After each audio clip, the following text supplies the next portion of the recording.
Juditha triumphans devicta Holofernis barbarie RV 644 is an oratorio by Antonio Vivaldi, the only survivor of the four that he is known to have composed. Although the rest of the oratorio survives completely intact, the overture has been lost. The Latin libretto was written by Iacopo Cassetti based upon the Book of Judith. The exact date of composition and performance of Juditha triumphans are not known, but the allegorical treatment of the Venetian defensive Corfu dominated public discussion in Venice throughout 1716. This work was an allegorical description of the victory of the Venetians over the Turks in August 1716.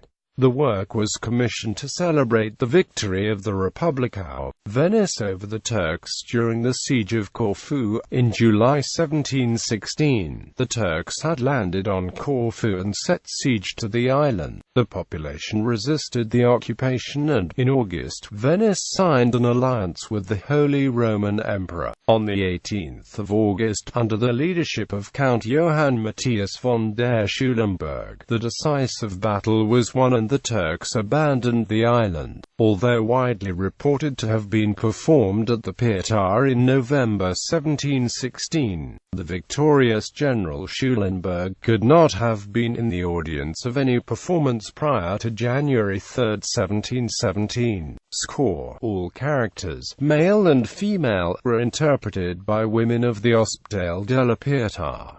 They are Juditha, contralto, a young Bethulian widow; Vagus, soprano, eunuch; Holofernes is squire; Holofernes, contralto, Assyrian general; Abra, soprano, Juditha's handmaid; Osias, contralto, high priest of Bethulia. An all-female choir sings the parts of the Assyrian soldiers and of the Bethulian women. The string orchestra is augmented by timpani, 2 trumpets, mandolin, 4 theorbos, 5 lyra viols, 1 viola d'amore, 2 recorders, 2 chalumeau, 2 oboes, organ, clot. The Assyrian king Nebuchadrezzar sends an army against Israel to demand overdue tributes. Under the leadership of the general Holofernes, the Assyrians lay siege to the town of Bethulia and are about to conquer it. The young Jewish widow Judith goes to him to implore mercy.